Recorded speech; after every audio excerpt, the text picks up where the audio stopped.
ini nama Ibu Maria Dona Marpao.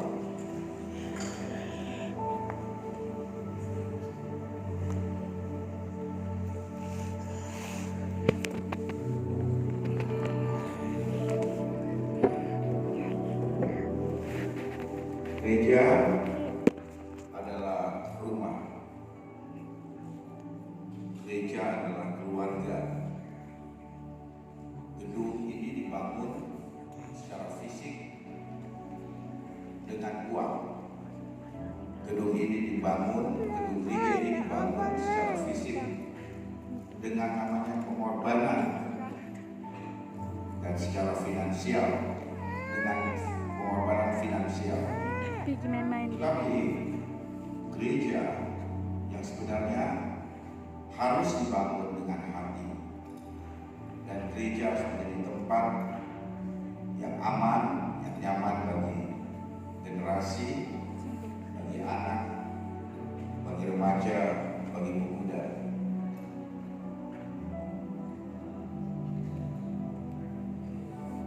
Saya ingin ingatkan kembali bahwa secara pribadi saya tidak terganggu dengan anak-anak yang ada di dalam gedung ini waktu firman Tuhan dan waktu pujian.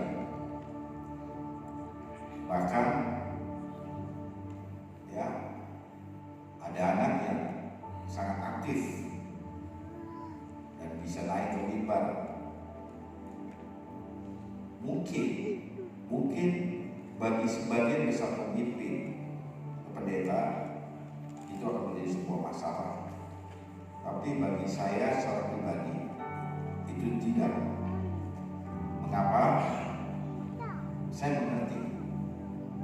mengerti keadaan kalian. Saya mengerti apa yang terjadi dengan anak-anak saat ini.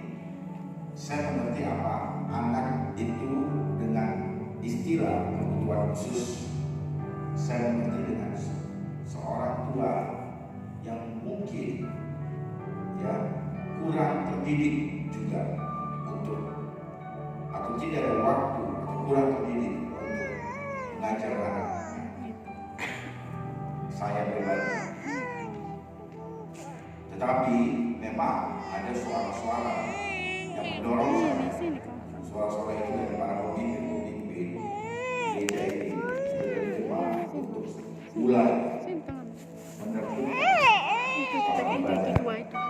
suara-suara itu. Apakah saya tidak menghormati para orang tua? Apakah saya tidak menghormati orang-orang yang ingin serius mendengar firman Tuhan? Gara-gara anak-anak yang ribut selama ibadah. Saya katakan secara jujur, itu gak nilai masalah pemimpin. Kami sebagai pemimpin harus melihat bahwa gereja adalah keluarga. Gereja itu seperti rumah. Saudara tahu, kalau rumah tidak ada suara, rumah itu gampang dihinggapi dengan layar. Ya kan? Rumah yang tenang itu gampang dihinggapi oleh layar. Mudah. Tapi kalau makin banyak aktivitas di rumah itu, makin hiduplah rumah. Setuju saudara? Ya. Jadi kalau rumah kosong, makin mudah hancur atau tidak? Hancur. Inilah gereja kita.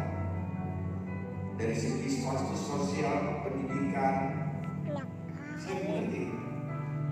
Anda mungkin ada, tapi saya juga menghargai orang tua yang ingin tenang. Dan saudara juga, kita semua menghargai orang-orang yang di samping kita yang ingin tenang juga mendengarkan firman Tuhan. Amin. Amin.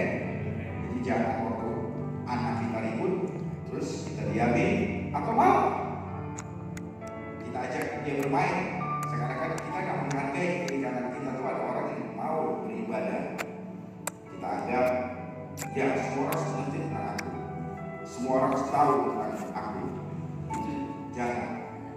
Kita harus menghormati kiri kanan depan belakang kita yang ingin dengar firman Tuhan juga, yang ingin mengikuti ibadah dengan baik. Sekali lagi, buat kedua orang tua, suami atau ayah Hotma Tua Pandiangan dan Ibu Dameria Entor Barat dan Maria Luna Kapau. Udah habis. Atau saya salah? Ya, saya jarang-jarang melihat kalian, tapi nggak apa-apa. Ya. Terus terang saya jarang-jarang melihat, tapi nggak apa-apa. Ya. Ini momentum untuk kalian lebih aktif. Memang wajah-wajah kalian familiar, ya, anak sekolah minggu dulu, tapi jarang saya lihat ya. Covid sudah berlangsung 3 tahun, sudah selesai. Saya pikir kita bisa lebih sering lagi hadir dalam gereja. Haleluya. Mari kita bagi diri sebelum Jumat. Sepanjang hidupku kau setia.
Mari kita katakan seluruh jemaat, katakan kepada Mikaela Arona Pandiangan. Kami serahkan Mikaela Arona Pandiangan dalam nama Bapa, Putra dan Roh Kudus, di dalam nama Tuhan Yesus Kristus. Berkati Tuhan Yesus, anak ini milik Tuhan kita. Berkati dia, kau mengasihi anak ini. Kau mencintai anak, kau ada dalam seluruh kehidupan, sejarah hidup dari Mikaela Arona Pandiangan di dalam nama Tuhan Yesus Kristus. Kami juga berdoa di anakmu Hotma Tua Pandiangan dan Bapak Hotma Tua Pandiangan dan Ibu Dameria Entor Barat.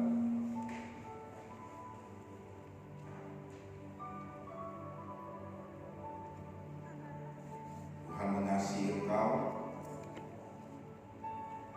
Percayalah, setiap langkahmu Tuhan ada. Hari ini Tuhan berbicara secara khusus kepada engkau.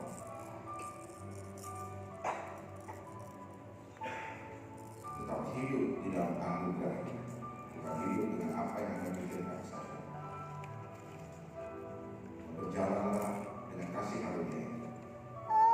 Bagi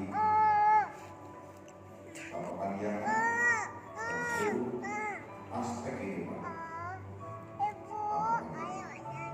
Berkati di dalam nama Tuhan Yesus Kristus. Berkati juga sebagai seorang ibu,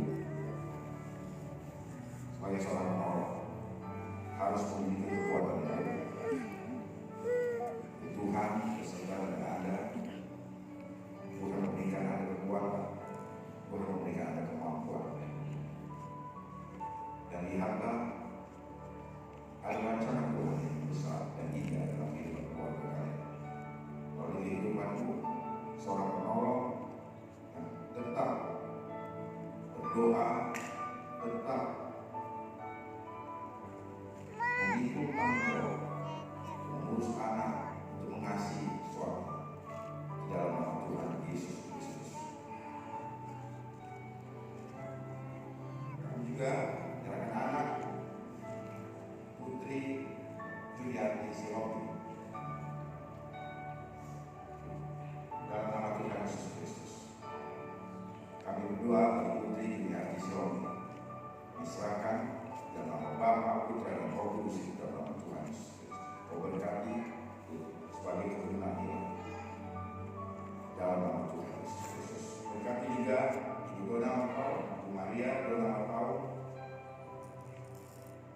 dalam seluruh rangkaian kehidupan, baik secara rohani maupun dalam seluruh aspek yang dia sudah jalani dan akan dia jalani. Tuhanlah yang besertanya dia. Tuhan yang memberikan segala hal-hal yang indah dalam kehidupannya dan keluarga. Tuhan yang memberkati. Tuhan yang menjamin masa